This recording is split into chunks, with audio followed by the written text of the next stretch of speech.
The buildings of 19th century. The buildings of 19th century is categorized by a use of materials and by a great diversity of architectural styles. From the end of the 18th century, iron and steel became widely used as an alternative to wood for the framework of buildings, as in the flax spinning mills built in Britain in 1796. This mill explains the architecture style that became common throughout the industrialization world for more than a century.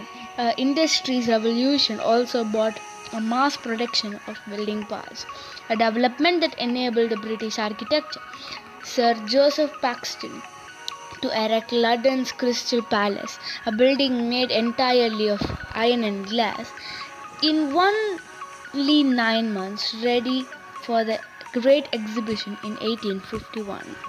The 19th century saw the widespread of revival of older architecture styles. For example, USA and Germany, Neo-Greek architecture was fashionable in Britain and France. Neo-Baroque and Neo-Brastanian, Neo-Gothic styles are seen in the palaces of Bristol Tower and Bridge were dominant. The early 20th century. The architecture of the early 20th century is notable for radical new types of steel and glass buildings, particularly skyscrapers, and the widespread use of steel reinforced the concrete. The steel-framed skyscraper was prominent in Chicago in the 18th, but it did not become widespread until the first decades of the 20th century. As construction techniques were refined, skyscrapers became higher and higher. For example, the Empire State Building of 1929 to 1931 has 202 stories.